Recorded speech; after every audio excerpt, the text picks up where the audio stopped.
And welcome back to Late Night Lately, the late night show. Sometimes it's here, sometimes it's not. You'll figure it out when and when it doesn't. I'm your host, Chad White. If you didn't know, this is the late night show for the website, cpluscomedy.com. Like I just said, late night podcast. Like I just said, it's a website. Go there. Welcome back, episode 25.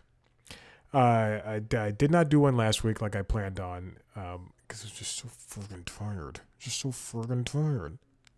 And there's no monologue again this week because, quite frankly, if you listen to this show, if you also listen to the Constitutionals podcast, which is the premier podcast for the website cpluscomedy.com, like I just said, it's a website. Go there. I did my catchphrase. You'll also know that I had two interviews before this. I interviewed two comedians before this. So I'm a little strained right now when it comes to, quite frankly, I knew one of them was happening. And then the second one happened at the last moment. I was like, all right, I got time. I'm ready to do this.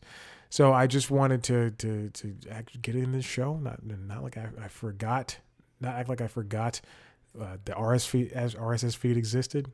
Next week, there'll be a monologue. I'll do something. This week in late night was not a packed one. There was no new Seth Meyers. There's no new Jimmy Fallon. They were off this week. But Conan did appear on the Tonight Show 2 weeks ago, and that was fantastic to see. Johnny Knoxville did as well, and it was good to see Conan back in that studio. For the first, I don't think that was in his original studio, but just back in the Tonight Show, talking about his work as a host of that show at one point in time. And Seth actually appeared. Seth Meyers, Late Night with Seth, he appeared on Jimmy Kimmel this week to talk about, I guess, the Lonely Island podcast. I think that's what it was. That was a great appearance. That was a great appearance, and it's cool just to have two hosts just talk. It's very interesting because they're, back when Carson was hosting, back when, even the early days of Letterman too, it was, you didn't hang out with the other hosts. You didn't talk about them. And if somebody appeared on your show, then they were not allowed to appear on someone else's show for a period of time. But those rules are all out the window. I mean, not even rules. They were unwritten rules, and nobody needed them. It's stupid. It's fine. Let people exist. I have to sneeze. It's going to come at some point. I want to keep talking. I'm back. This is how loose this show is. It's not like the Constitutionals. I can't. That show is so produced. This show is so loose, baby. So loose, baby. But Seth was on. Andy Samberg popped in too during Seth's segment with Kimmel, as well as Josh Myers, Seth's brother. Seth's brother. And Kimmel, has had, I think, a really big resurgence, especially with the Trump talking about him during the Oscars, and just Kimmel's just a funny person all around. I do think that him saying that Will Smith being arrested should be arrested after the Oscar slap is very problematic, but that's neither here nor there. I just think he doesn't hire people of color. I've seen the people that work there. Not very diverse. However, it is just interesting to see, because Kimmel, the way he writes his monologue, obviously all these monologues are written compared to mine, but it is just, he's just so conversational with it. It seems like we are spending 12 to 13 minutes and he has a list of topics to talk about and he just kind of rattles them off, and it really makes sense and works for him. I don't know if anyone else did that. I don't think it would really work out, because the off the cuff funny is different than prepared funny. So Kimmel had Seth on, and then let's go to, I have 7 different tabs open. Colbert had an interesting week. I like Colbert. He's a funny guy. For him, it is, I think we're still a lot of times, and this isn't like a natural thing for him, but a lot of times they're just kind of, the show rather is resting on the idea that people know Stephen and they expect him to be funny no matter what he says.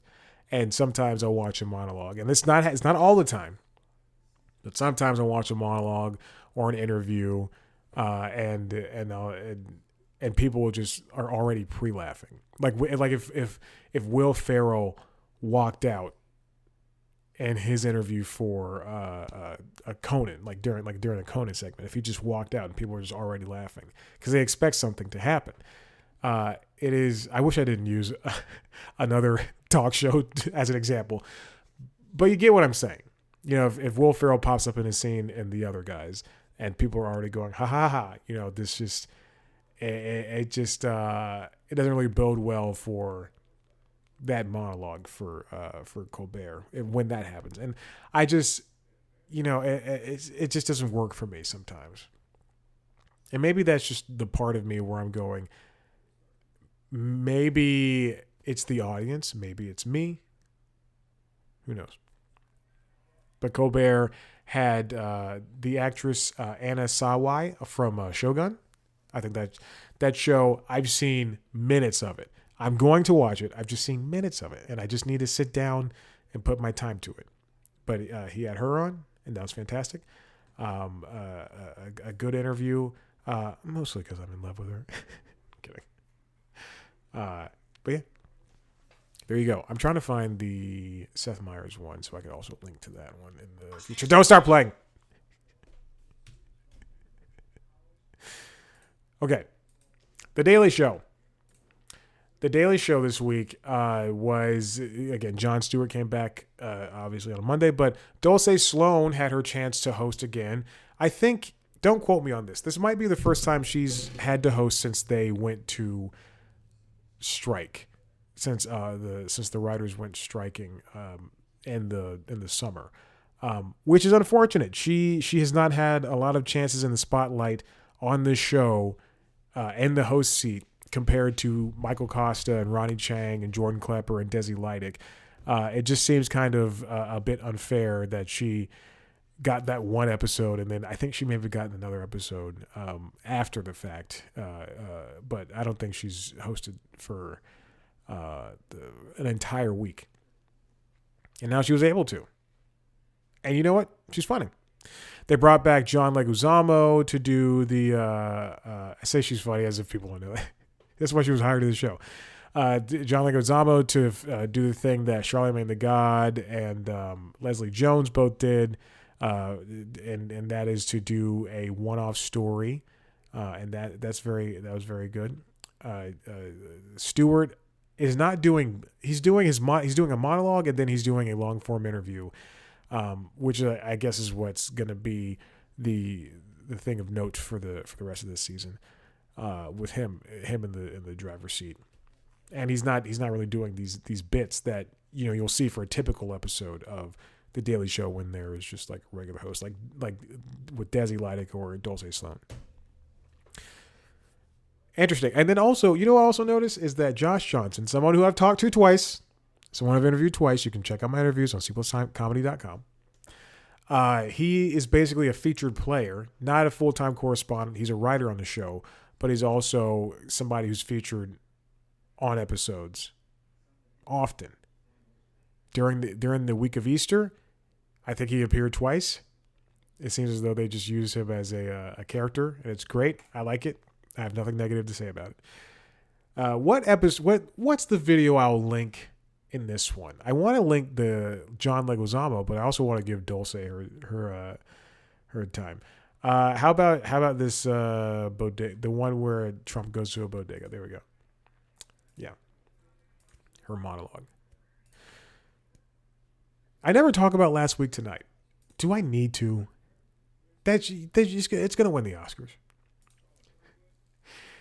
After Midnight this week, did its best. It did not have. Not everybody was known by me, but when they had people I knew, I was in love.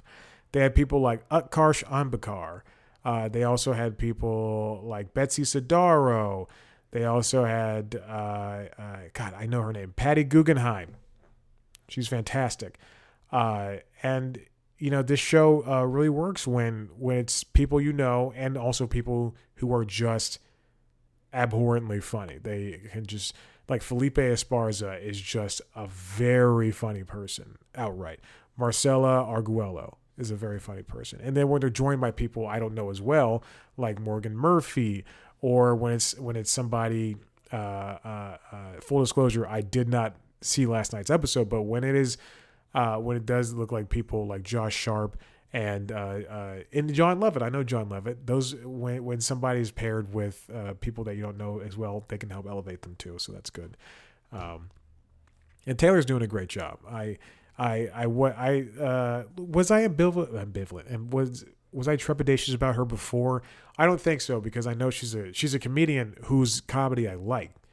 And I've seen her live. I think she came when Conan came to Atlanta with his tour with Flula and maybe James Veitch and Ron Funches. When I went to that alone, and I had floor seats. And I was thinking about this today because I guess Conan has a new travel log with some fans that they released on Max. But I was thinking about this today, and I'm not really a fan of when Conan talks to fans. I think, like, I don't really care. I don't. And I know, and the thing is, I think it's because I talk to so many people in the industry that I'm just kind of like, it's just nothing to me. But then when somebody sees somebody like Conan, or when they see, Harrison Ford walking around, they're like, duh! And I'm just like, yeah, I know. Even though I'm 10 people removed, yeah, I know. I know that I've seen people in that caliber, and I don't know. I'm gonna watch the show because I'll support Conan, and but I just don't care about his interactions with regular people. It just doesn't matter to me. And I don't. And you know what? I don't really care about the podcast. Get back to hosting a late night show. Get back to hosting a real show, bud. But also, he's a big supporter of Taylor Tomlinson. Same thing with Stephen Colbert. He's a big supporter of Taylor Tomlinson. So maybe they're going to help bring in a new generation. Slowly but surely. This took a while to get somebody my age to a point like this. Won't Lily hosted Carson Daly's time slot too, but it's whatever. What was I talking about? I genuinely have no idea what I was talking about. Okay. What I was thinking about this week. I try to have a topic for this show because I can't just talk about what happened that week in late night. Something that really stuck out. Well, I think we might have the title for this. Stuck out. Something that really stood out to me. This week. I subscribed to the Letterman channel on YouTube, and every so often I'll just start watching a bunch of clips. And I think I watched the fan request. I'm looking at my YouTube right now. It's either the fan request for Johnny Carson lets David stump the band, or it was the Dwayne The Rock Johnson changed his presidential vote, which is a whole different topic on its own. But I watched either one of those, and I was looking at the set of Letterman, and he had at that point hosted, he's hosted the morning show, he's hosted the late night show, and what's fascinating to me is how an entire set can be its own personality for what a show is. For instance, Jimmy Kimmel has a giant video screen that is used in for its for whatever it is used for, and oftentimes so if you look at Jimmy Kimmel in the background, they have maybe I'll just window capture this. It's not often that I do this, so I'm going to go ahead and window cap. I'm not going to show you what other tabs are open. It's all YouTube stuff. You don't want to see that boring thing. It's like 1, 2, 3, 4, 5, 6, like 8 or 9 YouTube. Look at that. It's too many YouTube things. But if you're watching the video, you can see that it's so interesting that, behind him, they're showing a tag for Winger Singing, which is a segment that they just started. But behind him, it's a nighttime thing. You don't see my mouse cursor. It's a nighttime thing. It's a late night thing, and that's great. And for other people, for Conan, it was like a plastic set. Like it was like cardboard wooden set. He could reach behind after his desk and like kind of rip everything up. For Colbert, it's completely different. For Seth, it's just like a flat background, or curved background, I guess. But for Kimmel, that's a huge video screen, and then they utilize it here and turn it into whatever they want it to be. Especially when people come in and they do video, chats with somebody across the country who's winning a prize or something, or he's interviewing a dog or whatever. Then that person pops up on the Cisco feed in the back. And I think they use that so well. Like that video screen really works out for them. I don't know how much power it takes. I don't know how that works for them, but that it works out well. And then, so something that big and intricate works for him, but the same thing can't be said for let's go to John Oliver. His show works for him because everything feels so intimate. It's so small and yes, he is on a big stage that we often see has like a giant. I thought that was this episode, but apparently not. That often has like a giant. They can bring out a car, they can bring out an RV, they can bring thousands of tennis balls out or something. But this works for him because he's talking to you and he's just telling you long form stories. And that's why that can be good for his stuff. But for Letterman, that really kind of just spurred and in conjunction with Kimmel, that really just kind of spurred me thinking how are these sets are made for not Kimmel, for Fallon, Jimmy Fallon during the pandemic. They had I don't think I'll be able to find a video from the pandemic for them.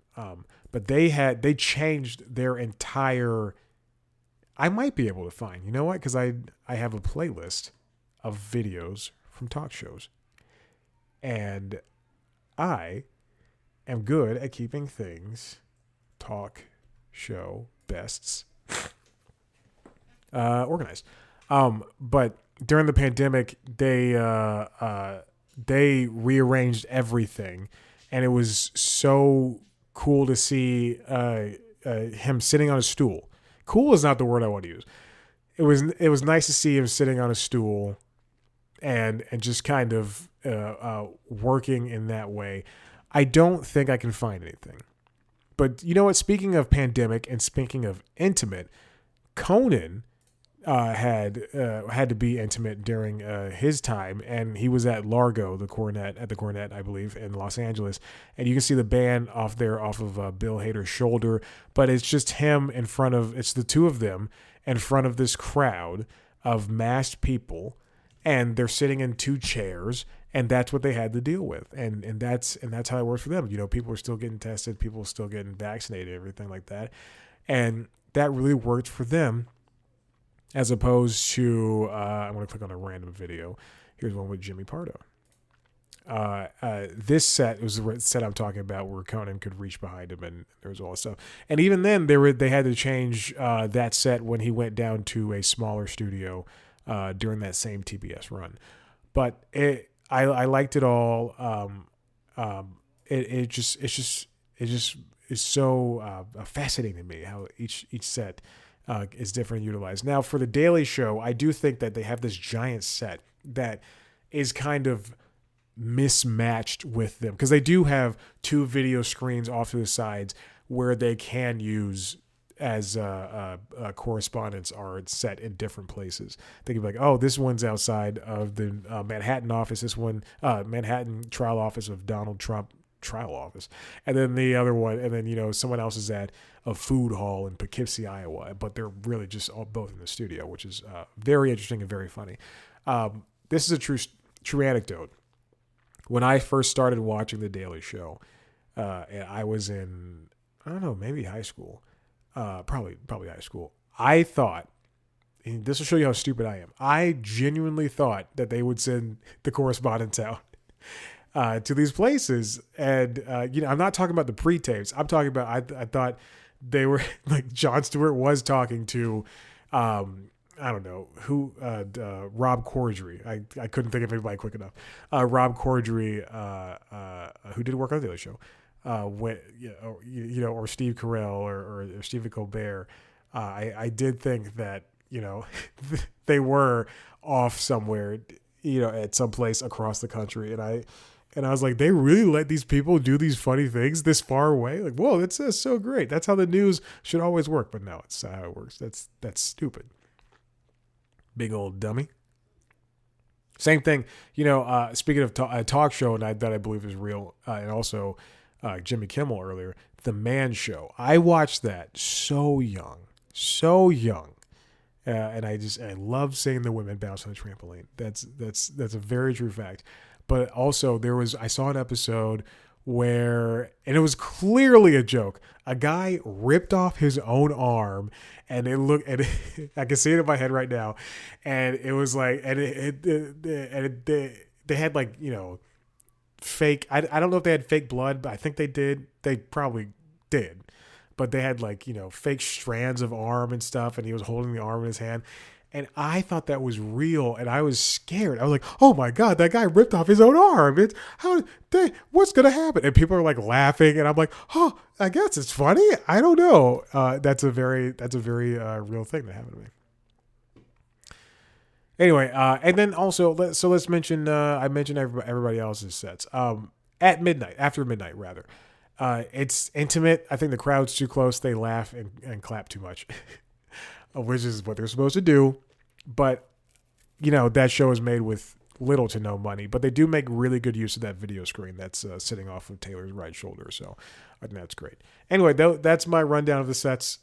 That's all the shows that I watched. Anyway, listen, if you like what you heard here, head to the website, cpluscomedy.com, where I talk to your favorite people in the industry. You can see a video version of this show, as well as the other shows on youtube.com/cpluscomedy. The other shows include the Constitutionalist podcast, as well as, which is the premier entertainment business news show, as well as LinkedIn Logs, which is the jobs podcast. You can follow us on TikTok, Twitter, Instagram, and Facebook at @cpluscomedy. Follow me on those platforms at Chad Black White.